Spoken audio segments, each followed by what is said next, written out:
Delhi BMW accident मामले में 14 दिन बाद आरोपी गगनप्रीत कौर को पटियाला हाउस कोर्ट ने जमानत दे दी है। लेकिन यह जमानत गगनप्रीत को क्यों मिली? इस केस में गगनप्रीत के वकील का क्या तर्क था? जमानत मिलने में घटना स्थल का सीसीटीवी फुटेज कितना सहायक रहा? तर्क और सीसीटीवी फुटेज देखकर जज का ऑब्जर्वेशन क्या रहा? इन सारे सवालों के जवाब आपको इस वीडियो में मिलेंगे। लेकिन उससे पहले आपको याद दिला दें कि दिल्ली में बीएमडब्ल्यू से यह एक्सीडेंट 14 सितंबर को हुआ था। धौला कुआं इलाके में हुए इस एक्सीडेंट में वित्त मंत्रालय के डिप्टी सेक्रेटरी नवजोत सिंह की मौत हो गई थी, जबकि उनकी पत्नी संदीप कौर गंभीर रूप से घायल हुई थी। उस वक्त गगनप्रीत बीएमडब्ल्यू कार चला रही थी। इस केस में अदालत ने 17 सितंबर को आरोपी गगनप्रीत कौर की न्यायिक हिरासत 27 सितंबर तक बढ़ा दी थी। 27 सितंबर दिन शनिवार को हुई सुनवाई के बाद कोर्ट ने आरोपी गगनप्रीत को सशर्त जमानत दे दी। कोर्ट ने 1 लाख रुपए के मुचलके और 2 श्योरिटी जमा करने की शर्त पर गगनप्रीत को जमानत दी है। पटियाला हाउस कोर्ट ने यह भी कहा है कि गगनप्रीत कौर को अपना पासपोर्ट जमा करना होगा और हर सुनवाई पर अदालत में उन्हें उपस्थित होना होगा। सुनिए आरोपी गगनप्रीत कौर के वकील प्रदीप राणा ने कोर्ट में हुई सुनवाई की डिटेल क्या बताई। बेसिकली हमारा केस शुरू से ही ये था कि गगनप्रीत की इस एक्सीडेंट में कोई डायरेक्ट गलती नहीं है। ये एक हादसा था जो हुआ है। गगनप्रीत अपनी लेन में गाड़ी चला रही थी, स्पीड लिमिट में थी, अदरवाइज स्पीड लिमिट कैमरा लगे हुए हैं वहां पे, कोई वायलेशन नहीं हुआ है।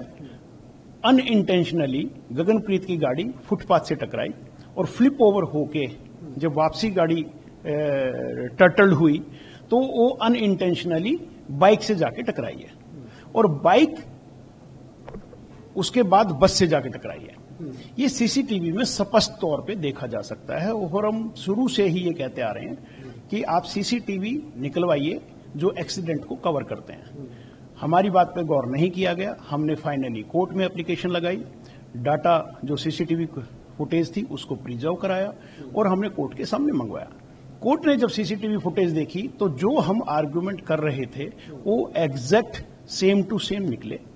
रादर उसमें एक नई बात आई कि उसी सीसीटीवी फुटेज में सून आफ्टर द इंसिडेंट एक एम्बुलेंस आके रुकती है और एम्बुलेंस वाले जो भी थे उसमें 45 सेकंड वहां रुक के और वहां से चले जाते हैं और बस से जो मोटरसाइकिल टकराई वो बस भी चली जाती है। दोनों इंजर्ड पार्टियां रहेगी, जो बीएमडब्ल्यू में गगनप्रीत उसकी फैमिली थी और उसके अलावा जो मोटरसाइकिल पे जो डिसीज्ड हैं, जो एक्सपायर हो गए अनफॉर्चुनेटली, और उनकी wife. Gaganpreet took the decision, shown the metal character और उन्होंने उनको हॉस्पिटल रिमूव कराया। हॉस्पिटल रिमूव कराया, पुलिस ने उसको अरेस्ट किया, उस पर 304 लगाई। एक्सीडेंट की धारा जनरली 304A लगती है जो प्रीवियस आईपीसी के अंदर होता है, जो अब बीएनएस में कन्वर्ट हो गया है। बट पुलिस ने अनफॉर्चुनेटली इसमें बड़ा सेक्शन लगाया ग्रेविटी दिखाने के लिए और गगनप्रीत को अननेसेसरीली अरेस्ट किया, जो बेसिकली अरेस्ट बनती नहीं थी। It was a open and shut case और today Gaganpreet was granted bail in BMW case. जज साहब ने क्लियरली लिखा है जजमेंट के अंदर, ऑर्डर के अंदर, कि 7 मिनट तक भीड़ इकट्ठा रही, एम्बुलेंस ने कोई हेल्प नहीं की। एम्बुलेंस जो चला रहा था उसके खिलाफ जज साहब ने लिखा है कि उसका मिसकंडक्ट है ये, कि आप किसी को लेके नहीं जा रहे हैं, इंजर्ड है वहां पे, आप इमीडिएटली इंसिडेंट के टाइम पहुंच गए हैं, फिर भी आप वहां से चले गए, तो ये ग्रॉस मिसकंडक्ट है और अनएथिकल है, जैसा आपने अपने ऑर्डर में कहा है।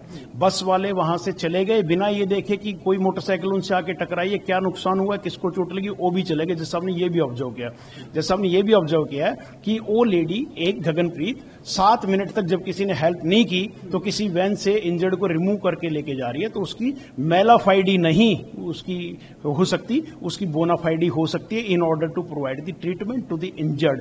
ये ऑब्जर्वेशन में आया है और जैसा आपने कहीं ना कहीं ये भी कहा है कि 304 इसमें बनता नहीं था, पुलिस ने गलत लगाया है। हालांकि बेल में दी हुई ऑब्जर्वेशन ट्रायल में ज्यादा इंपॉर्टेंट नहीं होती है, क्योंकि जब मैटर चलेगा, कल को अगर चार्जशीट आती है तो उसको हम डिफेंड करेंगे।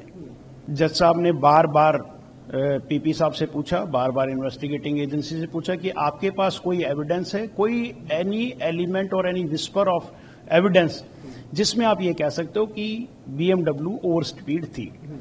कोई भी किसी भी तरीके से एविडेंस इन्वेस्टिगेटिंग एजेंसी नहीं दिखा पाई, और जज साहब ने अपने ऑर्डर में लिखा भी है कि कोई भी इस तरह की एविडेंस दिखा नहीं पाई है, जबकि वहां स्पीड के कैमरे लगे हुए थे, आराम से पता चल सकता था। क्योंकि ये ओवर स्पीड नहीं थी, इसलिए पुलिस कुछ भी ऐसा दिखा नहीं पाई। रादर सीसीटीवी भी अगर आप देखेंगे जो कोर्ट में चलाया गया, हमने देखा मोटरसाइकिल और बीएमडब्ल्यू दोनों ऑलमोस्ट सेम स्पीड से चल रहे हैं। थोड़ा बहुत ऊपर नीचे हो सकता है, पर ओवर स्पीड का केस होता तो कैमरे में आ जाता और उसके अंदर ये अलग से सेक्शन लगाते। पर ये भी ऑब्जर्व जज साहब ने किया है। जज साहब ने कंडीशन इंपोज की है कि हम कोई एड्रेस अपना चेंज नहीं करेंगे। इन्वेस्टिगेटिंग एजेंसी जब भी हमारे को कॉल करेगी, हमने जाके कॉपरेट करना है। किसी भी चीज का कॉपरेशन होगा हम उसको प्रोवाइड कराएंगे।